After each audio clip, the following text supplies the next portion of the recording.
Subscribe करें podium classes को और प्रेस करें इस बेल आइकन को ताकि सभी एजुकेशनल वीडियोस का अपडेट आपको टाइम से मिल सके। धन्यवाद। नमस्कार साथियों, स्वागत है आप सभी का पोडियम क्लासेस में। मेरा नाम है पवन केसरवानी और आज हम पढ़ने जा रहे हैं यूपी डीएलएड सेकेंड सेमेस्टर के मैथ्स के चैप्टर 5 पूर्ण संख्याओं पर संक्रियाओं को। तो संक्रिया क्या होती है? संक्रिया यानी कि जोड़, घटाना, गुणा और भाग। संक्रिया को अंग्रेजी में बोलते हैं ऑपरेशन। ठीक है, तो गणितीय संक्रिया का मतलब क्या होता है? मैथमेटिकल ऑपरेशन, यानी कि जोड़, घटाना, गुणा और भाग। इससे पहले की वीडियोस में हम जान चुके हैं कि पूर्ण संख्याएं क्या होती हैं। जब हम प्राकृतिक संख्याओं में शून्य को भी शामिल कर देते हैं तो वो क्या कहलाती हैं? पूर्ण संख्या कहलाती हैं। प्राकृतिक संख्या क्या होती थी? गिनती वाली संख्याएं, जो 1, 2, 3, 4 होता है, ये प्राकृतिक संख्याएं होती हैं। और उसमें अगर हम शून्य को भी शामिल कर देंगे तो वो क्या हो जाती है? पूर्ण संख्या। यानी कि पूर्ण संख्या क्या होती है? पूर्ण संख्याएं क्या होती हैं? 0, 1, 2, 3, 4, 5, 6 ... ये अनंत तक जाएंगी। ये क्या हुई? पूर्ण संख्याएं। ये हमने पिछले वीडियो में जाना था कि पूर्ण संख्याएं क्या होती हैं। तमाम संख्याएं जानी थी, पूर्ण संख्या, प्राकृतिक संख्या, परिमेय संख्या, पूर्णांक, ये सब क्या होते हैं, ये हमने पिछले वीडियो में जाना था। अगर आपने वो वीडियोस नहीं देखी हैं तो मैं डिस्क्रिप्शन के नीचे लिंक में डाल दूंगा, आप देख सकते हैं। ठीक है, हाँ, तो ये यहाँ तक कल हुआ था। अब हम आज क्या पढ़ेंगे कि पूर्ण संख्याओं को संख्या रेखा पर कैसे प्रदर्शित करते हैं और तथा इनकी जो संक्रियाएं होती हैं, यानी कि पूर्ण संख्याओं पर जोड़, घटाना, गुणा, भाग कैसे किया जाता है, क्या नियम होता है इनका, ये देखना है आज। तो हम देखते हैं कि पूर्ण संख्याओं को संख्या रेखा पर निरूपण कैसे निरूपित करते हैं। ठीक है, तो संख्या रेखा ऐसे बनती है, एक रेखा खींच ली जाती है और उस पर संख्याओं को हमें क्या करना पड़ता है? रखना पड़ता है। क्योंकि ये पूर्ण संख्याओं को हमें संख्या रेखा पर रखना है, इसलिए हमारा शुरुआत कहाँ से होगा? शून्य से होगा। क्योंकि पूर्ण संख्याओं की शुरुआत कहाँ से होती है? शून्य से होती है। तो 0, फिर 1, फिर 2, फिर 3, फिर 4, फिर 5, फिर 6 और ऐसे ही चला जाएगा अनंत तक। तो ऐसे ही हम क्या करते हैं? पूर्ण संख्याओं को संख्या रेखा पर निरूपित करते हैं। ठीक है, अब क्या होता है? इसके कुछ नियम होते हैं कि संख्या रेखा पर हर दाहिने तरफ वाला पद अपने बाएं तरफ वाले पद से बड़ा होता है। देख लीजिए आप, ये दाहिने तरफ वाला पद जैसे 3 है, ठीक है, जैसे ये पद 3 ले लीजिए। अब 3 जो होगा वो 2 से हमेशा बड़ा होगा, क्योंकि 3 दाहिने तरफ है और 2 बाएं तरफ है। अब जैसे 2 क्या है? 5 के किसमें है? बाएं तरफ है। 5 दाहिने तरफ है, 2 बाएं तरफ है, तो 5 हमेशा बड़ा होगा और 2 छोटा होगा। तो ये नियम होता है, सीधा सा दिख रहा है। तो ये नियम होता है कि संख्या रेखा पर जब पूर्ण संख्याओं को रखा जाता है तो हमेशा बाएं तरफ वाली संख्याएं दाहिने तरफ वाली संख्याओं से छोटी होती हैं। ठीक है, तो जो बाएं तरफ है वो संख्याएं अपने दाहिने तरफ वाली संख्याओं से छोटी होंगी। ठीक है, तो यही होता है पूर्ण संख्याओं का संख्या रेखा पर निरूपण। और उसका पहला नियम कि हमेशा बाएं तरफ वाली संख्याएं अपने दाहिने तरफ वाली संख्याओं से छोटी होती हैं। चलिए, अब आगे क्या है? अब कहता है कि संख्या रेखा पर योग को दिखाइए। योग यानी कि जोड़, यानी कि संख्या रेखा पर जोड़ करिए और बताइए कि कैसे संख्या रेखा पर हम जोड़ कर सकते हैं। ठीक है, तो मान लेते हैं कि हमें दिया है जैसे कि 3 में 2 का योग संख्या रेखा पर बताइए, निकालिए, दर्शाइए, कुछ भी कहे कि मतलब 3 में 2 का जोड़ करना है और उसे संख्या रेखा के माध्यम से करना है, संख्या रेखा पर दिखाना है। तो हम कैसे करेंगे? सबसे पहले संख्या रेखा बनाएंगे, संख्या रेखा बना लेंगे। कैसे बनाना है आपको बता चुके हैं कि एक रेखा खींचनी है और उस पर संख्याओं को रखना है, और जो संख्या होंगी वो 0 से शुरू होंगी, क्योंकि जो पूर्ण संख्याएं होती हैं वो 0 से ही शुरू होती हैं। ठीक है, 4, 5, 6 और ऐसे ही चली जाएंगी। तो 3 में 2 का योग करना है।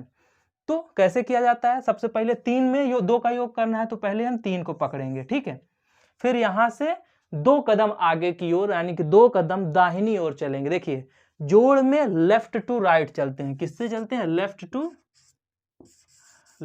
To right. ठीक है, लेफ्ट टू राइट यानी कि बाईं ओर से दाहिनी ओर चलते हैं योग करते समय। और घटाना करते समय हम किससे चलते हैं? Right to left. ये याद रखिएगा। ठीक है, राइट टू लेफ्ट चलते हैं हम घटाना करते समय। तो हम क्या करेंगे कि 2 कदम, 3 में 2 को जोड़ना है तो सबसे पहले हम 3 को पकड़ेंगे और यहां से हम 2 कदम आगे चलेंगे। 1, ये पहला कदम, और फिर यहां से उठाएंगे तो ये हुआ दूसरा कदम। और जो संख्या हमें मिलेगी वही हमारा आंसर होगा, वही हमारा योग होगा। तो 3 में 2 को जोड़ना था तो सबसे पहले हमने 3 को पकड़ा, और यहां से हमने 2 कदम चलना था क्योंकि 3 में 2 को जोड़ना है तो 3 पकड़ेंगे, उसमें 2 कदम आगे चलेंगे। तो 3 से 1 कदम चले तो हम 4 पे पहुंचे, और 4 से दूसरा कदम हम चले तो कहां पहुंचे? 5 पे पहुंचे। और यही हुआ हमारा आंसर, अर्थात 3 + 2 बराबर कितना आएगा? अब 5 आएगा। 3 + 2 बराबर कितना आएगा? 5। यही हुआ हमारा आंसर। और हमने इसको किस पे दर्शा दिया? संख्या रेखा पर। ऐसे ही आपको संख्या रेखा पर दर्शाना है। ठीक है, 3 को पकड़ना है, फिर वहां से 1 कदम और 2 कदम, ऐसे ही तीर के माध्यम से आप दर्शा देंगे कि ये संख्या रेखा पर निरूपण हो गया। निरूपण यानी कि दर्शाना। तो संख्या रेखा पर हमने दर्शा भी दिया, अर्थात 3 + 2 बराबर कितना आया? 5। ठीक है, अब एक आध और देख लेते हैं क्वेश्चन योग पर, जिससे आपका ये कंफ्यूजन दूर हो जाए। ठीक है, चलिए अगला क्वेश्चन देखते हैं। एक क्वेश्चन और देख लेते हैं इस पे योग पर ही, कि 1 और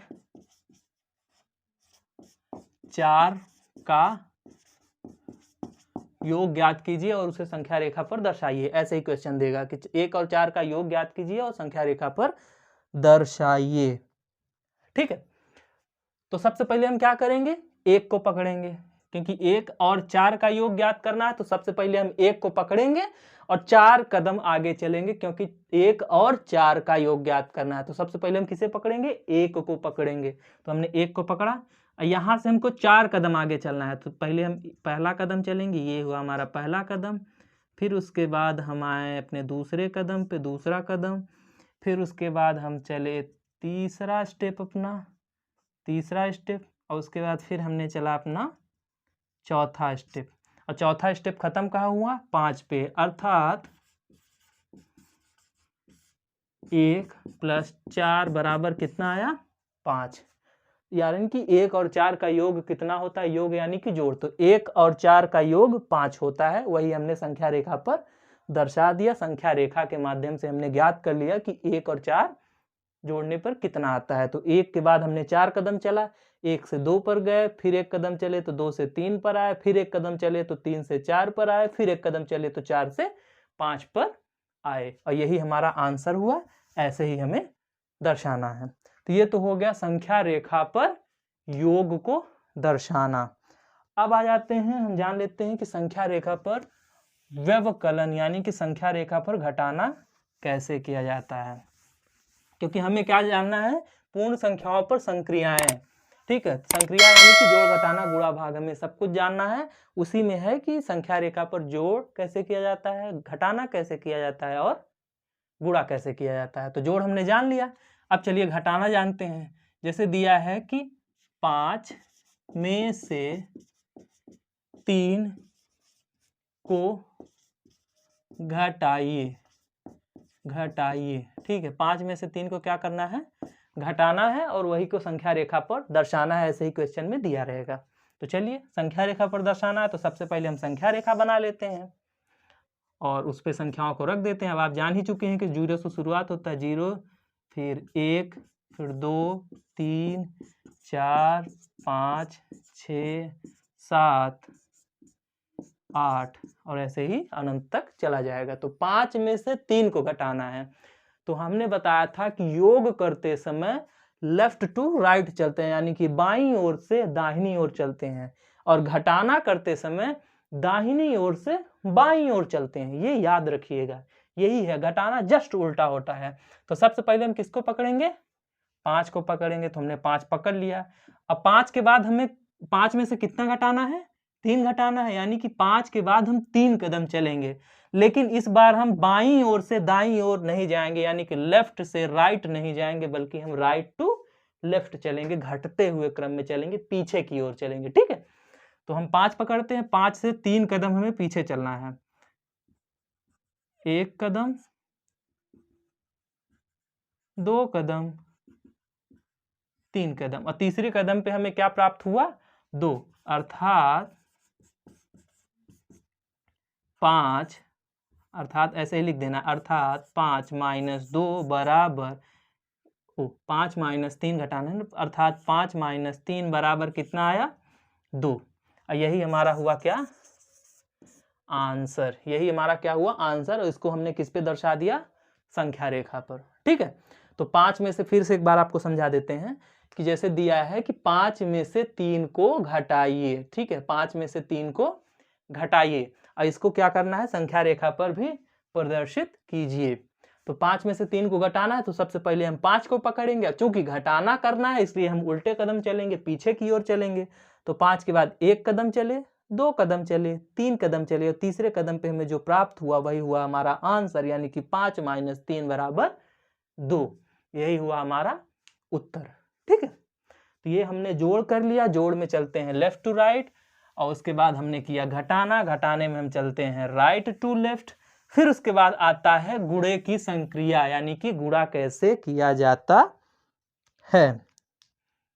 क्या करना है हमें, संख्या रेखा पर गुणन करना है। गुणन यानी कि गुणा, संख्या रेखा पर हमें क्या करना है, गुणा करना है। तो कैसे करना है बताते हैं। सबसे पहले संख्या रेखा आप खींच लीजिए, कुछ भी है संख्या रेखा पर कुछ करना है तो सबसे पहले संख्या रेखा खींच लेते हैं। संख्या रेखा 0, 1, 2, 3, 4, 5। अब तो आपको संख्या रेखा खींचना आ गया होगा, बनाना पूर्ण संख्याओं का। 6, 7, 8, 9, और ऐसे ही चले जाइए, कितना भी आप लिख सकते हैं, जितनी लंबा आप बना सकें। खैर जरूरत नहीं है तो हमने 9 तक ही लिखा है। हाँ, अब जैसे दिया हो कि संख्या रेखा पर गुणा करिए है। ठीक है, संख्या रेखा पर हमें क्या करना है, गुणन करना है, और दिया है कि 3 में 2 का गुणा करिए। ठीक है, 3 में 2 का गुणा करिए। 3 में 2 का गुणा हमें करना है, और क्या करना है, उसे संख्या रेखा पर दर्शाना है। ठीक है, क्या करना है, उसे संख्या रेखा पर दर्शाना है। तो 3 में 2 का गुणा करना है। तो इसको कैसे, देखिए गुणा का नियम क्या होता है, अगर 3 में 2 का गुणा कह रहा है तो हम 3 के ग्रुप में 2 कदम चलेंगे। ठीक है, याद रखिएगा। पहले क्या होता था, जोड़ में क्या होता था कि अगर जोड़ में 3 से कह रहा है तो हम पहले 3 को पकड़ते थे, फिर अगर जोड़ कह रहा है तो राइट की ओर चलते थे, और घटाना कह रहा है तो लेफ्ट की ओर चलते थे। लेकिन गुणे में क्या हो रहा है, अगर गुणे में कह रहा है कि 3 में 2 का गुणा करिए तो हम क्या करेंगे, 3 के ग्रुप में 2 कदम चलेंगे। ठीक है, और इसको हम 0 से शुरू करते हैं, ये याद रखिएगा। गुणे में हम हमेशा 0 से शुरू करते हैं। तो गुणे में हम यहां से पहले शुरू कर लेते हैं 3 के ग्रुप में। तो 1, 2, 3, ये 3 का ग्रुप बन गया, और 3 के ग्रुप का क्या चलना है, 1 कदम चलना है। ठीक है, ये हुआ हमारा पहला कदम, ऐसे ही डॉट डॉट डॉट डॉट। तो ये हुआ हमारा पहला कदम। 3 के ग्रुप में कितने कदम टोटल हमें चलना है, 2 कदम। तो 3 के ग्रुप में हमने कितना चला, अभी 1 कदम चला है, 1 कदम और चलते हैं 3 के ग्रुप में।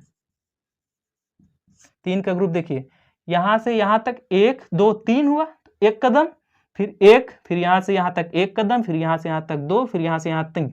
तो 3 का ग्रुप बन गया। तो हमने यहां से यहां तक क्या चला, दूसरा कदम चला। तो हमने 2 कदम चला 3 के ग्रुप में। यही है कि 3 के ग्रुप में 2 कदम चलना है, और हमें प्राप्त क्या हुआ, 6। अर्थात 3 गुणा 2 बराबर कितना आएगा, 6। यही हुआ हमारा आंसर। तो ये हो गया हमको गुणा की गुणा कैसे ज्ञात किया जाता है संख्या रेखा पर। ठीक है, तो हमने जोड़ जाना कि जोड़ कैसे किया जाता है, जैसे जिसमें जोड़ कहे तो अगर जैसे 3 में 2 का जोड़ कह रहा है तो सबसे पहले 3 को पकड़ेंगे, उसके बाद हम 2 कदम राइट यानी कि दाहिनी ओर चलेंगे, आगे की ओर 2 कदम चलेंगे, ठीक है। और अगर जैसे 3 में 2 का घटाना कह रहा हो तो 3 को पकड़ेंगे और 3 में से 2 कदम पीछे की ओर चलेंगे यानी कि उल्टे पांव चलेंगे। अगर गुणा कह रहा है तो 0 से पकड़ेंगे, 0 से पकड़ेंगे, 3 में 2 का गुणा जैसे कह रहा है तो 0 से पकड़ेंगे, 3 के ग्रुप में 2 कदम चलेंगे, ठीक है। गुणे में ग्रुपिंग करनी पड़ती है और जोड़ घटाने में सीधे सीधे हमको चलना रहता है, ठीक है। तो यही है, तो हमारा हो गया संख्या रेखा पर जोड़ हो गया, योग, गुणन हो गया यानी कि गुणा मल्टीप्लिकेशन, और तीसरा हमारा हो गया और घटाना भी हमारा हो गया है, ठीक है। तो संख्या रेखा पर हमने जोड़, घटाना, गुणा तीनों जान लिया है। अब जानते हैं कि क्रमागत पूर्ण संख्याएं क्या होती हैं। क्रमागत, क्रमागत का मतलब होता है क्रम से आने वाली, क्रम से आने वाली संख्याओं को क्रमागत कहते हैं। और क्रमागत पूर्ण संख्या कह रहा है यानी कि क्रम से आने वाली पूर्ण संख्याएं क्रमागत पूर्ण संख्याएं कहलाती हैं। जैसे 0, 1, 2, 3, 4, तो ये क्या है, क्रमागत है, क्रम के बाद आते हैं, ठीक है।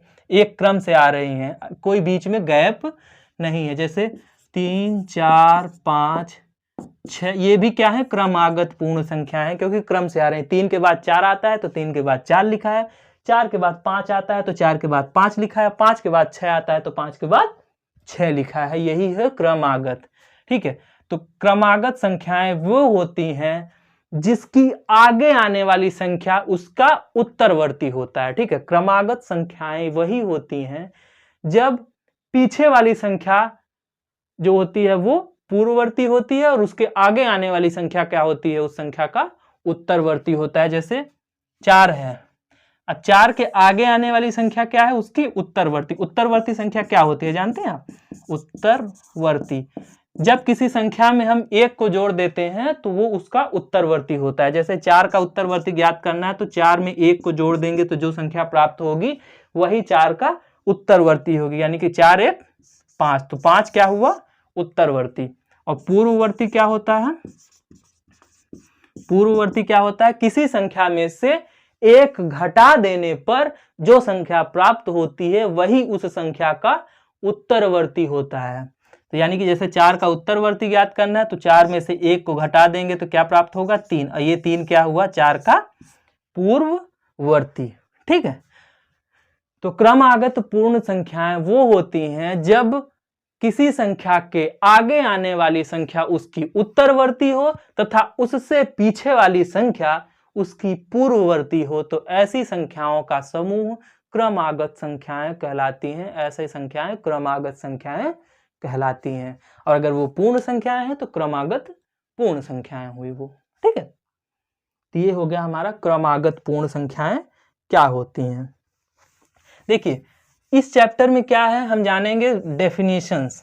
ज्यादा इसमें क्वेश्चंस हल नहीं करने हैं, इसमें क्या है कि हमको डेफिनेशन से ये 1 नंबरी क्वेश्चंस आते हैं कि ऐसे ही पूछ लेगा कि क्रमागत पूर्ण संख्याएं क्या हैं, ठीक है।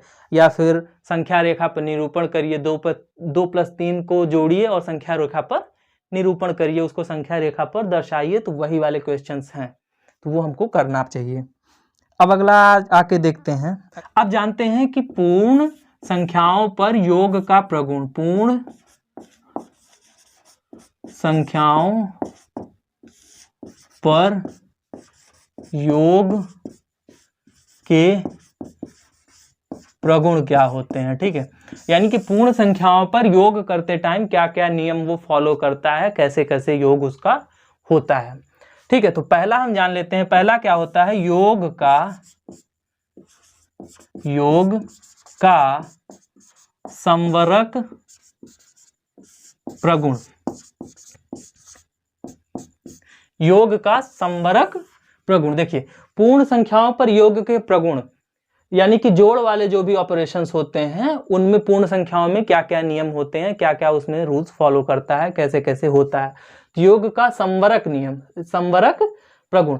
तो योग का संवरक प्रगुण क्या कहता है कि जब 2 पूर्ण संख्याओं को जोड़ा जाता है तो जो उससे प्राप्त होती है संख्या वो भी क्या होती है, पूर्ण संख्या होती है। इसको दूसरी भाषा में जान लीजिए कि दो पूर्ण संख्याओं का योगफल सदैव एक पूर्ण संख्या होती है। यही योग का संवरक नियम है।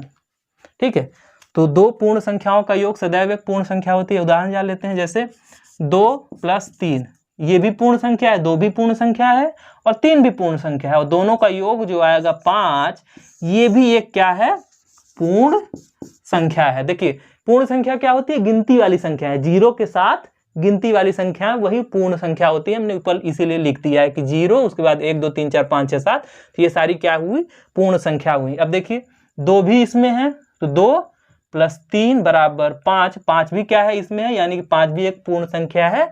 योग का संवरक प्रगुण यही कहता है कि दो पूर्ण संख्याओं का योग सदैव एक पूर्ण संख्या होती है। ठीक है, यही है पूर्ण संख्याओं पर योग के प्रगुण में योग का संवरक प्रगुण।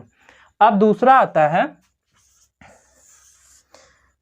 योग का क्रम विनिमेय प्रगुण। योग का क्रम विनिमेय प्रगुण अर्थात इसमें क्या है, योग का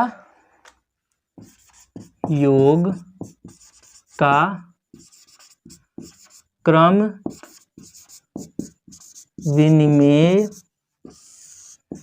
प्रगुण। योग का क्रम विनिमेय प्रगुण क्या कहता है कि जब दो पूर्ण संख्याओं का योग किया जाता है तो उनके योगफल पर उनके क्रम का कोई भी प्रभाव नहीं पड़ता है। यानी कि अगर दो पूर्ण संख्याओं को जोड़ते समय उनके क्रम को बदल दिया जाए तो उससे उनके योगफल पर कोई भी प्रभाव नहीं पड़ता है। जैसे अरे सीधा सा है भाई, 2 + 3 = कितना आएगा, 5, और अगर इनके क्रम को बदल दिया जाए, 3 + 2 कर दिया जाए, तब भी कितना आएगा, 5। कोई फर्क पड़ा नहीं पड़ा। तो वही है क्रम विनिमय, यानी कि क्रम को बदल देना, क्रम का लेन देन। 2 का हाथ हम 3 की जगह पर आएंगे, 3 का हम 2 की जगह पर जाएंगे, फिर भी उसके मान में कोई परिवर्तन नहीं हुआ। 2 को हमने 3 की जगह पर रख दिया और 3 को हमने 2 की जगह पर रख दिया, तब भी 5 आया। यानी कि 2 + 3 = भी 5 होता है और 3 + 2 = भी 5 होता है। इसी को बोलते हैं योग का क्रम विनिमय प्रगुण। ठीक है, अब अगला आ जाते हैं योग का साहचर्य प्रगुण। साहचर्य, अब इसे देख लेते हैं। साहचर्य प्रगुण क्या होता है, ग्रुपिंग वाला, कि अगर पूर्ण संख्याओं का योग करते समय उसको किसी भी ग्रुप में रख के उनको जोड़ा जाए तो उससे उनके योग पर कोई भी प्रभाव नहीं पड़ता है। ठीक है, अब आता है अगला योग का साहचर्य प्रगुण। यानी कि साहचर्य का मतलब क्या होता है कि कोई भी ग्रुप बना लेने से, ग्रुप, साहचर्य मतलब ग्रुपिंग। जैसे योग का साहचर्य प्रगुण तीसरा है, योग का साहचर्य प्रगुण। यह क्या कहता है कि पूर्ण संख्याओं का योग करते समय यदि दो संख्याओं को पहले जोड़ लिया जाए तथा उसके बाद उसमें तीसरी संख्या को जोड़ा जाए तो इससे उनके योगफल पर कोई भी प्रभाव नहीं पड़ता है, उनका योगफल अपरिवर्तित रहता है। जैसे मतलब क्या मतलब है इसका, कि 2 + 3 + 4 है, तो 2 + 3 + 4 अलग अलग जोड़ने पे कितना आ रहा है, 2 3 5 4 9 आएगा। अगर हम 2 + 3 को पहले जोड़ लें उसके बाद उसमें 4 को जोड़ें तब भी उतना ही आएगा। जैसे 2 3 कितना होता है, 5, और फिर अगर उसमें 5 में 4 को जोड़ें तब भी कितना आएगा, 9। तो चाहे हम 2 3 को पहले जोड़ के उसमें 4 जोड़ें बाद में, चाहे 3 4 को पहले जोड़ लें तो 3 4 7 हुआ, उसमें 2 को जोड़ें तब कितना होगा, तब भी 9 आएगा। चाहे अलग अलग जोड़ें, तो वही साहचर्य का नियम है कि पूर्ण संख्याओं का योग करते समय यदि किन्हीं दो पूर्ण संख्याओं को पहले जोड़ लिया जाए तथा उसमें किसी तीसरी पूर्ण संख्या को जोड़ा जाए तो इससे उनके योगफल पर कोई भी प्रभाव नहीं पड़ता है। यही है योग का साहचर्य प्रगुण। ठीक है, अब आते हैं तीसरा,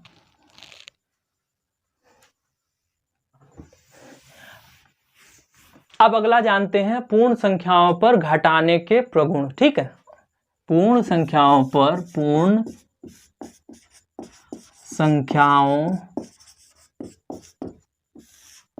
पर घटाने के प्रगुण। प्रगुण मतलब बेसिकली क्या उसका चाल ढाल, क्या नियम होता है, कैसा उसका गुण होता है, वही होता है। ठीक है, तो पूर्ण संख्याओं का योग वाला हमने जान लिया। अब उसके बाद घटाने वाला जानेंगे। तो सबसे पहले हम उसमें क्या जाने थे, योग वाले में क्या जाने थे, योग का संवरक प्रगुण। तो उसी तरह हम क्या जानेंगे, घटाने का संवरक प्रगुण। ठीक है, अब योग वाले में क्या था कि जब दो पूर्ण संख्याओं को आपस में जोड़ा जाता है तो वो हमेशा एक पूर्ण संख्या ही प्राप्त करती है। यानी कि जब दो पूर्ण संख्याओं को जोड़ा जाता है तो प्राप्त होने वाला योगफल हमेशा एक पूर्ण संख्या होती है। लेकिन घटाने में क्या है कि जब दो पूर्ण संख्याओं को घटाया जाता है या फिर जब दो पूर्ण संख्याओं का आपस में घटाना होता है तो सदैव पूर्ण संख्या प्राप्त नहीं होती है। ठीक है, योग में क्या था, जब जोड़ा जाएगा तो हमेशा पूर्ण संख्या ही प्राप्त होगी। लेकिन जब पूर्ण संख्याओं को आपस में घटाया जाता है तो जरूरी नहीं है कि हमेशा पूर्ण संख्या ही प्राप्त हो। कैसे, बताते हैं आपको। देखिए, जैसे 3 क्या है, एक पूर्ण संख्या है। और अगर उसमें से एक घटा दें तो एक भी क्या है, पूर्ण संख्या है। और 3 में से एक गया, कितना बचा, 2। 2 भी क्या है, एक पूर्ण संख्या है। ठीक है, क्योंकि ये पूरी संख्या गिनती वाली संख्या है, तीनों है, तो ये पूर्ण संख्या है। लेकिन अगर यही हम करें, एक में से 3 को घटा दें तो कितना प्राप्त होगा, -2। और -2 क्या है, पूर्ण संख्या नहीं है, क्योंकि पूर्ण संख्याएं 0 से शुरू होती हैं और सारा प्लस वाला होता है, माइनस वाला आता ही नहीं, माइनस वाला शामिल नहीं करते। माइनस वाला शामिल कर देंगे तो वो क्या हो जाएगा, पूर्णांक। ठीक है, हमने पिछली वीडियो में बताया है कि नेचुरल नंबर गिनती वाली संख्याएं होती है, जो प्राकृतिक संख्याएं होती हैं वो गिनती वाली संख्याएं होती हैं, 1 से लेकर अनंत तक। उसके बाद उसे पूर्ण करने के लिए उसमें शून्य को भी शामिल कर देते हैं तो वो पूर्ण संख्याएं हो जाती हैं। और जब शून्य वाले के अलावा उसमें माइनस वाले यानी कि ऋणात्मक संख्याओं को भी शामिल कर देते हैं तो वो क्या हो जाती है, पूर्णांक। तो इसमें आप देख सकते हैं कि 3 में से 1 गया तो 2 बचा, जो कि एक पूर्ण संख्या है। लेकिन 1 में से अगर 3 को घटाएं तो क्या आ रहा है, -2, जो कि पूर्ण संख्या नहीं है। तो घटाने का संवरक प्रगुण यही कहता है कि जब दो पूर्ण संख्याओं का घटाना किया जाता है तो सदैव एक पूर्ण संख्या नहीं प्राप्त होती है। ठीक है, दो पूर्ण संख्याओं का घटाना करते समय सदैव पूर्ण संख्या प्राप्त नहीं होती है। यही है हमारा घटाने का संवरक प्रगुण। अब अगला देखते हैं, घटाने का संवरक प्रगुण हो गया। अब घटाने का क्रम विनिमेय प्रगुण। घटाने का क्रम विनिमेय प्रगुण, ये क्या होता है, घटाने का क्रम विनिमेय प्रगुण। देखिए, जोड़ में क्या था कि जब दो पूर्ण संख्याओं को जोड़ा जाता है तो उन्हें किसी भी क्रम में जोड़ा जाए या फिर दो पूर्ण संख्याओं को जोड़ते समय उनके क्रम को बदलने पर उसके योगफल में कोई भी प्रभाव नहीं पड़ता है। ठीक है, लेकिन घटाने में क्या है, जैसे जोड़ में क्या था कि जब दो पूर्ण संख्याओं को जोड़ा जाता है तो अगर उनका क्रम बदल दिया जाए तो उससे उनके योगफल पर कोई प्रभाव नहीं पड़ता है। लेकिन जो घटाने की प्रक्रिया है वो है क्रम विनिमेय नियम का पालन नहीं करती है। अगर दो पूर्ण संख्याओं को आपस में घटाया जा रहा है और उनके अगर क्रम को बदल दिया जाए तो वो क्या होता है, वो पूर्ण संख्या नहीं होती है, क्रम विनिमेय वो नहीं होता है, मान उसका बदल जाएगा। जोड़ में क्या था कि मान उसका अपरिवर्तित रहता है। ठीक है, लेकिन घटाने में क्या है कि अगर घटाने में अगर उनका क्रम बदल दिया जाए तो उसका मान भी बदल जाता है। जैसे 5 में से 2 को घटाएंगे तो कितना प्राप्त होगा, 3 प्राप्त होगा। ठीक है, लेकिन अगर हम इसको क्रम को बदल दें, 5 की जगह पर 2 कर दें और 2 की जगह पर 5 कर दें, यानी कि 2 - 5 कर दें, जगह बदल दिया गया। क्रम विनिमय मतलब क्रम विनिमय, विनिमय मतलब लेन देन। तो क्रम को हमने जब बदल दिया तब क्या प्राप्त होगा, 2 में से -5 गया तो कितना आया, -3। तो अंतर आ गया ना, यहाँ पे 3 आया था, यहाँ पे -3 आ गया। तो वही कह रहे हैं कि घटाने में क्रम विनिमय नियम का पालन नहीं होता है। जब दो पूर्ण संख्याओं को आपस में घटाया जाता है तो उसमें क्रम विनिमय का पालन नहीं होता है। घटाने की प्रक्रिया में पूर्ण संख्याओं के द्वारा क्रम विनिमय नियम का पालन नहीं किया जाता है। या फिर घटाने की प्रक्रिया में क्रम विनिमय नियम लागू नहीं होता है। यही है घटाने में क्रम विनिमय प्रगुण। अब तीसरा आते हैं, क्रम विनिमय हो गया। अब इसके बाद आते हैं घटाने में शून्य की तत्समकता। ठीक है, घटाने में शून्य की तत्समकता।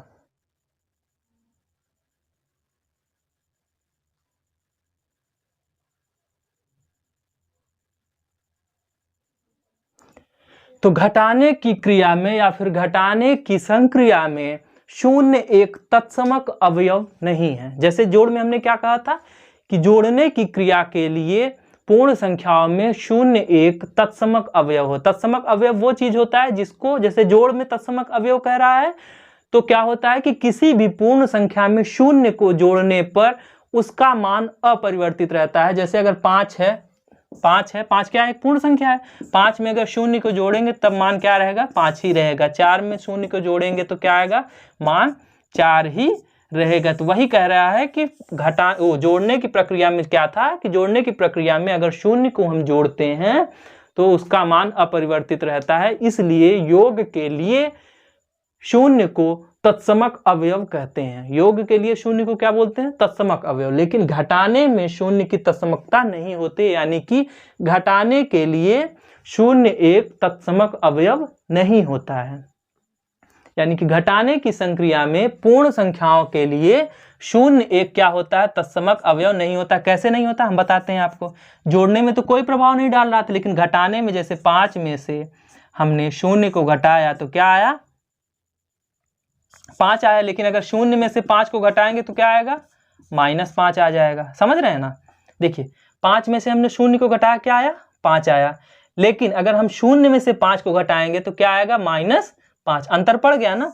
जोड़ में क्या था, चाहे 5 में 0 को जोड़े, चाहे 0 में 5 को जोड़े, मान वो परिवर्तित नहीं करता। इसलिए वो क्या कहा जाता था कि योग की क्रिया के लिए या फिर योग की संक्रिया के लिए पूर्ण संख्याओं में शून्य जो है वो क्या है, एक तत्समक अवयव हो। पूर्ण संख्या ये ढेर सारी हैं और उसमें जो शून्य है वो क्या है, योग के लिए एक तत्समक अवयव है। यानी कि शून्य को किसी भी पूर्ण संख्या में जोड़ दिया जाए वो उनके मान को परिवर्तित नहीं करेगा। लेकिन घटाने में ये नियम लागू नहीं होता।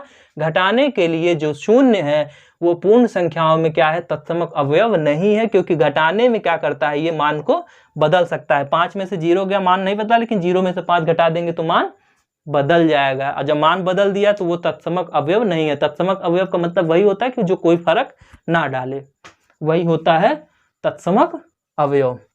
ठीक है। अब अगला आते हैं कि घटाने की प्रक्रिया में या फिर घटाने की संक्रिया में साहचर्य प्रगुण, यानी कि अगर ग्रुपिंग कर दिया जाए, ग्रुपिंग देख लेते हैं। चौथा, घटाने की संक्रिया में साहचर्य प्रगुण। ठीक है, घटाने की संक्रिया में साहचर्य प्रगुण। अब देखिए, तो जो घटाने की क्रिया होती है वो पूर्ण संख्याओं के लिए साहचर्य नहीं होती है। पूर्ण संख्याओं के लिए साहचर्य नहीं होती, यानी कि जैसे 3 संख्याओं का हमें घटाना करना है तो साहचर्य में क्या होता था कि किन्हीं भी 2 संख्याओं, जैसे देखिए जोड़ वाले में क्या था, आप जान लीजिए। जोड़ वाले में क्या था कि अगर हमें 3 संख्याओं का योग ज्ञात करना है, 3 संख्याओं का जोड़ ज्ञात करना है, तो किन्हीं भी 2 संख्याओं को पहले जोड़ लेने के बाद अगर उसमें तीसरी संख्या जोड़ते हैं तो उससे उनके योगफल पर कोई प्रभाव नहीं पड़ता था। क्या बताया था हमने, जैसे 2 + 3 + 4 है तो पहले 2 3 5 जोड़ ले, फिर उसमें 4 जोड़ेंगे तब भी 9 आएगा। 5 + 4 तब भी 9 आएगा। 9 आएगा, अलग अलग जोड़ लें तब भी 9 आएगा। 4 और 3 पहले जोड़ लें तो 4 3 7 और 2 तब भी 9 आएगा।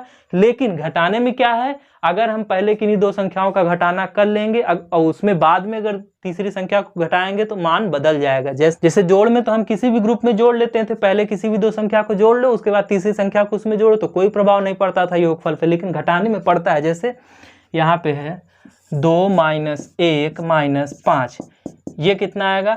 अगर अब इसमें क्या है, जैसे मान लो सबसे पहले इसका ग्रुप बना लिए तो 2 माइनस 1 कितना होता है, 1 आएगा। तो 1 माइनस 5, 1 माइनस 5 कितना आएगा, 1 माइनस 5 यानी कि 1 माइनस 5 बराबर कितना आएगा, -4 आएगा। ये आंसर हुआ।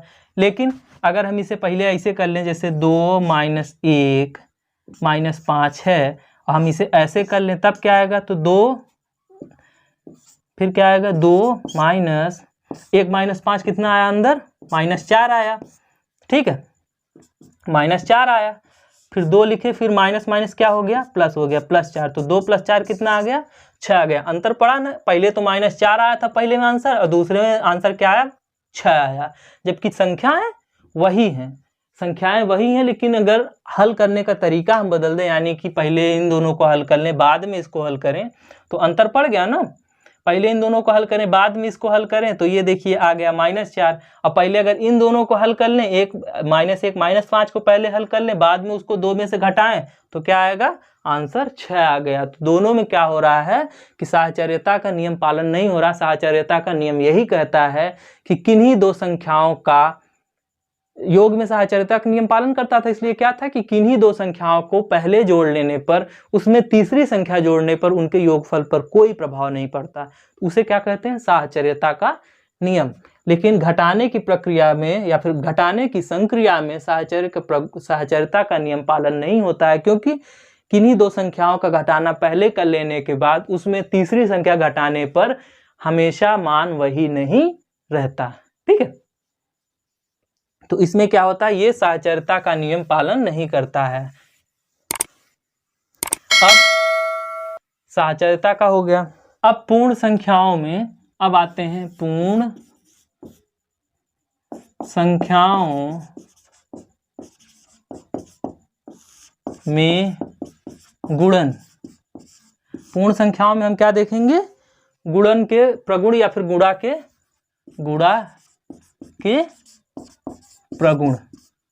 ठीक है, पूर्ण संख्याओं में गुणा के प्रगुण। तो सबसे पहला हमारा हेडिंग हमेशा क्या होता था, संवरक प्रगुण। तो इसमें क्या लिखेंगे, गुणन के संवरक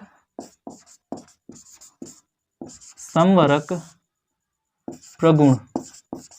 ठीक है, गुणन के क्या करेंगे, संवरक प्रगुण। तो जब दो पूर्ण संख्याओं का गुणा किया जाता है तो सदैव एक पूर्ण संख्या प्राप्त होती है। ठीक है, जोड़ में क्या था, जोड़ में भी यही था कि जब दो संख्याओं का योग किया जाता है तो सदैव एक पूर्ण संख्या प्राप्त होती है। घटाने में क्या था कि जब दो संख्याओं को आपस में घटाया जाता है, यानी कि जब दो पूर्ण संख्याओं को आपस में घटाया जाता है तो सदैव पूर्ण संख्या प्राप्त नहीं होती है। गुणा में क्या है कि जब दो पूर्ण संख्याओं का आपस में गुणा किया जाता है तो सदैव एक पूर्ण संख्या प्राप्त होती है। ठीक है, जैसा जोड़ में था वैसे ही गुणा में है। जैसे 2 × 5 अगर किया जाए तो 2 पंचे 10 ही आएगा, और 10 क्या है, एक पूर्ण संख्या होती है। तो हमेशा जब दो पूर्ण संख्याओं का गुणा किया जाता है आपस में तो हमेशा एक पूर्ण संख्या प्राप्त होती है। 1 × 5 कर लीजिए, 1 पंजे 5, ये भी पूर्ण संख्या, पूरी संख्या है ना, पूरी। तो ये क्या हुई, पूरी संख्या हुई, पूर्ण संख्या हुई। तो दो पूर्ण संख्याओं का आपस में गुणा करने पर जो गुणनफल प्राप्त होता है वो क्या होता है, एक पूर्ण संख्या होती है। ठीक है, तो ये हुआ गुणन का संवरक प्रगुण। आगे हम जानते हैं गुणन का क्रम विनिमेय प्रगुण। ठीक है, गुणन का क्रम विनिमेय प्रगुण। गुणन का क्रम विनिमेय, गुणन का क्रम विनिमेय प्रगुण। ठीक है, क्रम विनिमेय, गुणन का क्रम विनिमेय प्रगुण कहता है कि दो पूर्ण संख्याओं का गुणा करते समय यदि उनके क्रम को बदल दिया जाए तो उससे उनके गुणनफल पर कोई भी प्रभाव नहीं पड़ता है। जैसे जोड़ में था कि जोड़ करते समय, यानी कि योग, दो पूर्ण संख्याओं का योग करते समय अगर उनके क्रम को बदल दिया जाए तो इससे उनके योगफल पर कोई प्रभाव नहीं पड़ता था। लेकिन जब घटाने वाले में हमने देखा कि घटाने का क्रम विनिमेय प्रगुण, तो घटाने में प्रभाव पड़ता था, इसलिए घटाने की क्रिया क्रम विनिमेय नहीं थी। और गुणन में क्या है कि जब गुणा करते समय यदि दो पूर्ण संख्याओं का गुणनफल करते समय दो पूर्ण संख्याओं का गुणा करते समय यदि उनके क्रम को बदल दिया जाए तो इससे उनके गुणनफल पर कोई भी प्रभाव नहीं पड़ता है। ये है गुणन का क्रम विनिमय प्रगुण, यानी कि जैसे 2 गुणे 5 क्या आएगा, 10 आएगा। ठीक है, अगर इनके क्रम को बदल दिया जाए यानी कि हम 5 गुणे 2 कर दें तो वो भी क्या आएगा, 10 आएगा। उनके मान में कोई परिवर्तन आया, गुणनफल में कोई परिवर्तन आया नहीं आया। तो इसीलिए कहते हैं कि पूर्ण संख्याओं का गुणा करते समय यदि उनके क्रम को बदल दिया जाए तो वो उनके गुणनफल पर कोई भी प्रभाव नहीं पड़ता है। इसलिए हम कह सकते हैं कि गुणन की क्रिया पूर्ण संख्याओं के लिए क्रम विनिमेय होती है। ठीक है, अब अगला आ जाते हैं, यह क्रम विनिमेय प्रगुण हो गया। इस शून्य का गुणन प्रगुण, शून्य का गुणन प्रगुण, शून्य का गुणन प्रगुण यह क्या है, जब हम किसी पूर्ण संख्या में शून्य का गुणा करते हैं तो प्राप्त होने वाला गुणनफल हमेशा शून्य ही प्राप्त होता है। ठीक है, शून्य का गुणन प्रगुण क्या कहता है कि जब किसी पूर्ण संख्या में शून्य का गुणा किया जाता है तो गुणनफल हमेशा या सदैव शून्य ही प्राप्त होता है। ठीक है, जैसे कोई पूर्ण संख्या ले लीजिए, कोई पूर्ण संख्या माना 7 ले लेते हैं, 7 में अगर 0 का गुणा करेंगे तो क्या आएगा, 0 आएगा। 6 ले लेते हैं, 6 में 0 का गुणा करेंगे तो क्या आएगा, 0 आएगा। और यही कह रहा है कि जब किसी पूर्ण संख्या में शून्य का गुणा करते हैं तो गुणनफल सदैव शून्य ही प्राप्त होता है। यही है शून्य का गुणन प्रगुण। अब अगला देख लेते हैं कि गुणन का तत्समक अवयव, गुणन का तत्समक अवयव, गुणन का तत्समक अवयव ये देख लेते हैं। जैसे जोड़ में क्या था, जोड़ में अगर कहा जाए कि पूर्ण संख्याओं का योग के लिए तत्समक अवयव क्या है तो शून्य था, क्योंकि शून्य को किसी भी संख्या में जोड़ दें तो उससे उस संख्या के मान में कोई भी परिवर्तन नहीं होता है। ठीक है, तो वो क्या हो गया, शून्य एक तत्समक अवयव है योग के लिए पूर्ण संख्याओं में। ठीक है, और गुणन का तत्समक अवयव क्या है कि किसी भी संख्या में 1 का गुणा करने पर उसका मान वही रहता है। इसलिए पूर्ण संख्याओं के लिए 1 को हम तत्समक अवयव कहते हैं। 1 को क्या कहते हैं, गुणन का तत्समक अवयव, क्योंकि किसी भी पूर्ण संख्या में 1 का गुणा करने पर उसका मान अपरिवर्तित रहता है, उसका मान बदलता नहीं है। इसलिए हम 1 को गुणन का तत्समक अवयव कहते हैं। जैसे कोई पूर्ण संख्या है 5, उसमें अगर 1 का गुणा करेंगे तो क्या आएगा, 5। 6 है, 6 में 1 का गुणा करेंगे तो क्या आएगा, 6 आएगा। 7 में 1 का गुणा करेंगे तो क्या आएगा, 7 ही आएगा। कहीं मान बदल रहा है, जिसमें 1 का गुणा चाहे जिसमें कर दें मान वही आता है। इसलिए हम क्या कहते हैं, 1 को कहते हैं गुणन का तत्समक अवयव। ठीक है, गुणन का तत्समक अवयव 1 को कहा जाता है। पूर्ण संख्याओं के लिए गुणन का तत्समक अवयव 1 होता है। अब आते हैं गुणन का साहचर्य प्रगुण। ठीक है, गुणन का साहचर्य प्रगुण,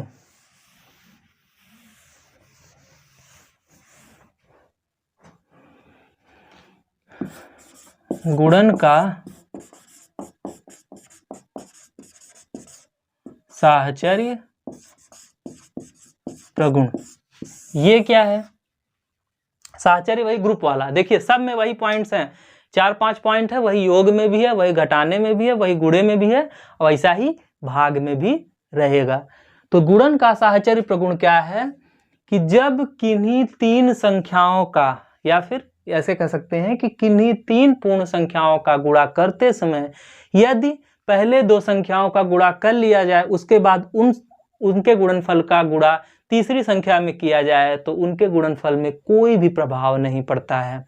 क्या मतलब कि 3 संख्याओं का गुणनफल ज्ञात करते समय यदि पहले 2 संख्याओं का गुणा कर लिया जाए, उसके बाद उसका गुणा तीसरे में किया जाए तब उनके मान में कोई भी परिवर्तन नहीं होता है, उनके गुणनफल में कोई भी परिवर्तन नहीं होता है। जैसे क्या है, 2 गुणा 3 गुणा 5 है, ये कितना होगा, 2 3 6 5 30।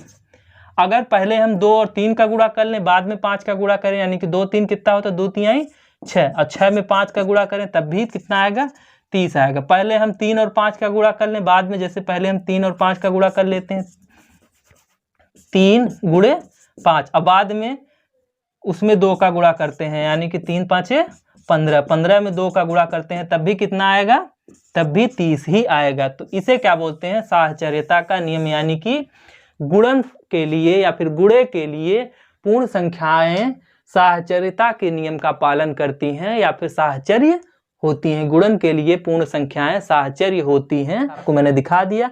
चाहे पहले 2 और 3 का गुणा करने के बाद 5 में गुणा करें तब भी 30 आएगा, चाहे पहले 3 और 5 का गुणा करने के बाद 2 में गुणा करें तब भी 30 आएगा, चाहे जैसे कर दें आना मान 30 ही है। इसलिए ये क्या है, साहचर्य है। गुणन के लिए ये क्या है, पूर्ण संख्याएं साहचर्य होती हैं।